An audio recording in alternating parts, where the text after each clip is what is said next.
So that's a 54% year over year drop in sales. Now, this is the number that a lot of newspaper headlines have been coming up with. Sales are down 60%. Sales are down 70%. Sales are down 54%, but so are a lot of other things, including inventory and new listings coming on. All right, let's look at the Peterborough, Ontario residential activity in the city of Peterborough for April of 2020.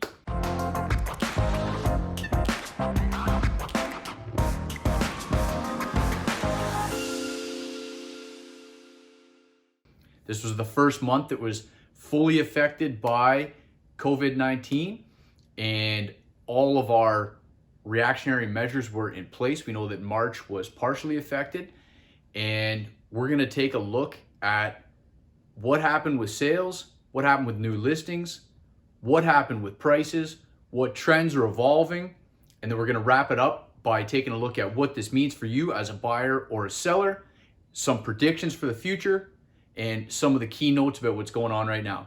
Let's get into it, guys.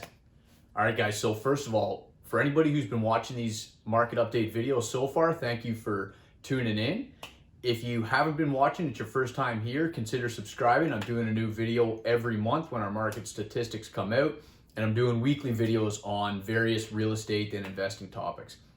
So let's get into it. If you guys watched the March video, you know that the first half of March made it through pretty well unscathed, and we were in more or less a runaway market. A lot of multiple offer situations, prices climbing rapidly, inventory disappearing. Not a lot of selection for buyers, total seller's market. Halfway through the month, the news breaks, and we really don't see a ton of a slowdown. March was basically a carbon copy of March 2019. And even when we broke the month down by weeks and looked at it, we saw that the market kind of carried on as though nothing was happening in the outside world, and there was still a ton of activity going and sales were happening quickly. We knew that April would probably be a totally different month, and it was. So, number of sales, 44 sales, very low number for April.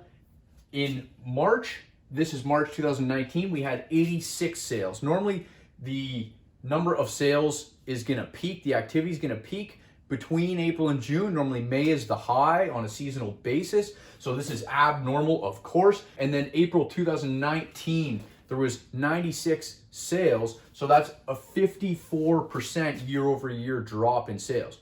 Now, this is the number that a lot of newspaper headlines have been coming up with. Sales are down 60%, sales are down 70%. Sales are down 54%, but so are a lot of other things, including inventory and new listings coming on. So that's where we're going to try and draw this back to paint a more clear picture. So there you have it. Sales down 54% year over year for the month of April. New listings, 71 new listings.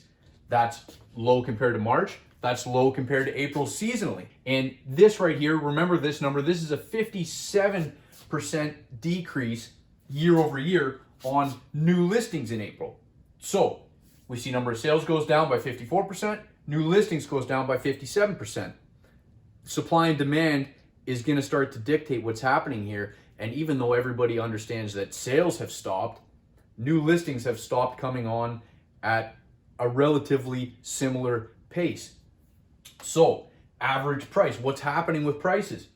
The average price is very similar to last month. Down here, it's 0.0055%. So it's not quite a full percent less.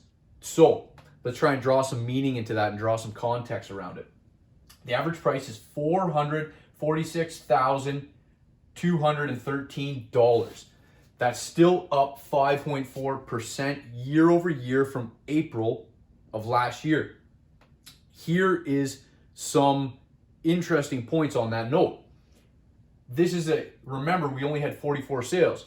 So this is a very small sample size for price. The fact that it landed so close to March's price is actually amazing. I thought it would be skewed one way or the other just because the number of sales was so small.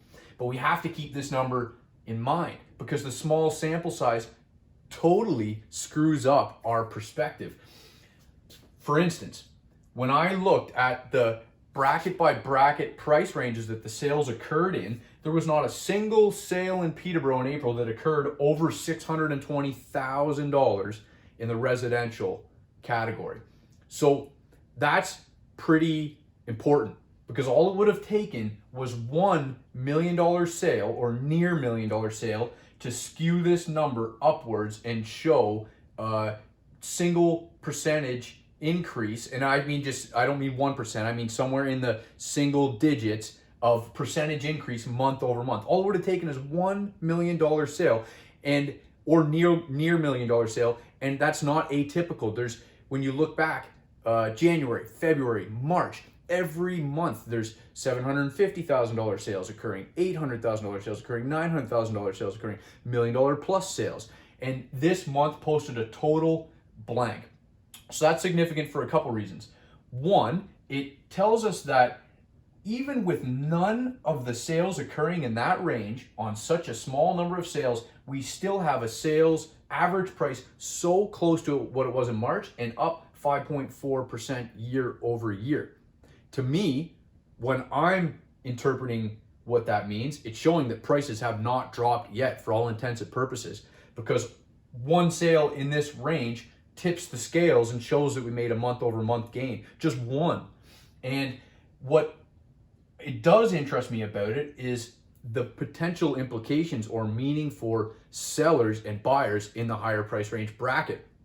Of course, there's a whole other subtopic that we could get into about the employment situations or income of the people that are buying and selling in a $750,000 plus bracket. Are they small business owners? Are they business owners, period? Do they have investments that took a hit?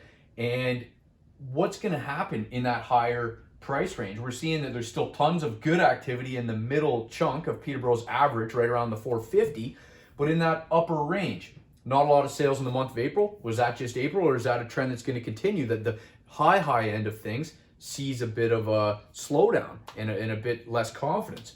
That's yet to be seen, so that's something to keep an eye on. Carrying on, the months of inventory. You guys know I love this metric. This is from Rich Robbins. If you haven't watched Rich's videos about any of the market updates, they're awesome. If you're interested in Toronto real estate numbers, Edmonton, Calgary, any of the major cities, Rich Robbins you got to check out his channel. But Rich really taught me what months of inventory is all about. There's different interpretations of how many months of inventory is a balanced market, but they all sort of point to the fact that if you're below 3 months of inventory, you're likely in a seller's market. So that's a hot market. And when we look at April, we rose up to 2.36 months of inventory, which is a bit of relief compared to March, February, January this year, where we hovered right around 1%, just under and then just over, which is an extremely fast-paced market, not nearly enough inventory to service people's needs. By any regards, 2.36 months of inventory is not a lot of inventory. So unless we continue to see large jumps in new inventory versus sales for consecutive months now, prices are gonna stay stable or continue to rise. So I know a lot of people out there are saying, how can they be continuing to rise with the lack of confidence? The buyers have totally disappeared or started to sit on the bench. It's not true. I've been part of a couple of situations just in the past few days on a couple of separate properties where we saw multiple offer situations, 4+ offers, and over asking price scenarios. So let's go back to list to sale price ratio, because this is another way. This is a metric that's a bit of a tricky one, but it can help us draw a bit more meaning to what's happening with prices. List to sale price ratio is how much are people listing for versus the sale prices they're achieving.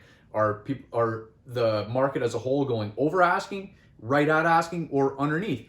And in a contracting and declining market, you're likely to see sellers continuing to try and get the old market price and buyers continually telling them, no, that's not the price anymore. There's too much choice out there. I'm taking a lower price. I'm going to underbid. And what we have is 98.2% as a list to sale price ratio. That is not the number of a contracting market. It's different than, it's down 1% year over year, and it's down around the same from March of 2020. But that by no means is the list to sale price ratio of a rapidly contracting market.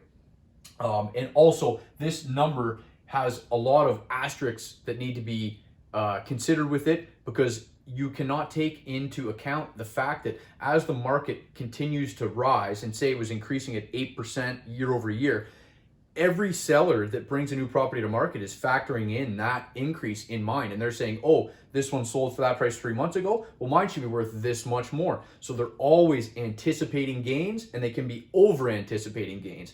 So the list to sale price ratio is somewhat subjective because it doesn't take into account the fact that people can be overpricing their properties based on any number of different ways of looking at it. So days on market, 30 days, still fast. That's down 10 days on market from April of 2019. So things are still moving extremely fast. Even though the sales are less, they're moving quickly. That also needs an asterisk because a lot of properties have had some tinkering going on to do with their days on market that's showing, because there's been a lot of cancellations, suspensions, relist, and a lot of things that sort of manipulate the amount of days on market. So I'm not putting too much trust in this one right now. There was a lot of inactivity on listings in April, and people decided to take a seat because they didn't want to expose themselves to the potential health risk. I would say less accurate and potentially less trustworthy of a stat this month than ever, in my mind. I could be wrong. Other realtors watching the video, if there's any, I'd love to hear your opinions on that one. So let's wrap it all up here. What does this mean for buyers? What does it mean for sellers? What trends do we see emerging, and what does it mean for our city as a whole? Buyers. I'm getting inquiries all the time from potential investors, and everyone is trying to get deals right now. Everyone thinks that there's these massively distressed sellers and that prices are going to be declining rapidly. And so far, in my own searches with clients for this type of thing, prices are not dropping the way that people seem to think they are when they hear numbers like sales are down 54% year over year, because the inventory has not jumped. If we have 100 homes for sale and we have 100 buyers, we have an equal amount of people looking to sell and buy. There's going to be fair negotiations on both sides. If the buyers dropped down and there was only 5 buyers left and the listing skyrocketed to 300, then all of a sudden these 5 buyers say, we're the only buyers in town, we dictate the price, there's way too many products for sale, we can totally drag that price down. That hasn't happened. Sales have dropped, but listings and sales have dropped nearly equally. So there's just a smaller pie right now. So for sellers, there are ways to sell in this market if you have to, but a lot of sellers have decided to take the back seat for right now and sort of go along and do their part to stop the spread if they don't have to sell. People who are bringing product to the market, so far, they're not having too many troubles. The properties that seem to be the most difficult to properly market and show effectively versus how you would normally be able to are tenanted properties. It's just not as easy, or really in a lot of cases even possible, to get physical showings done. So of course, for some buyers, that's leaving unknowns that they're not willing to deal with. In terms of going and looking inside of appliances, seeing things with their own eyes. Does the paint look as good as it does in the pictures? Those kind of things. But at large, the virtual tours are really doing their job. The new measures to go and drive by properties before booking showings, all the COVID disclosure forms. In general, I'm starting to sense that people's confidence is starting to pick up in this whole process, and we're seeing that buyers are starting to come back around. The ones that were really interested are coming back around. They're starting to see as well that activity is picking up, and they haven't noticed the price decreases yet that they might have been holding out for. And whether or not they will drop is still yet to be seen. This month, if we're going to end the topic there for buyers, is that this month does not indicate price drops. So if you were waiting on price drops and your entire buying strategy was revolving around price drops, this so far isn't good news for you. if you just need to buy a house for your own principal residence, if your family needs to move up into something bigger, if you're a first-time buyer looking to buy and you were very hesitant because you thought prices might drop or tank right after you bought, this month in and of itself is not an indicator of a large price drop. Now, with that being said, everyone needs to keep an eye on prices and trends, government updates, government incentives, any new turn in activity. If all of a sudden we see a couple weeks where there's a massive amount of listings and not the corresponding amount of sales to follow up, keep a pulse on it. But of course, right now, things are looking better than most of us would have anticipated at this point. Trends. What does it mean in general for all of us? And what does it mean for Peterborough as a city? What's going to happen if the isolation and the business struggles and employment struggles continue and we have a prolonged period of more unemployment, more reliance on government incentives and deferrals? What's going to happen? Something I want to mention to you is that, and this is just a thought, I'm totally throwing this out there. I don't want to sound like over-optimistic realtor painting an inaccurate picture. I want to give you this is just my thoughts on it, and I would love to hear your opinions. So in terms of Ontario as a whole, when you're comparing it against all the GTA, the Durham region, Clarington, Scarborough, Pickering, Toronto, Barrie, Vaughan, all the southern stuff like Kitchener-Waterloo, Guelph, those areas are still so much more expensive than here that I wonder what's going to happen if the sell-offs that anybody is anticipating will happen were to take place.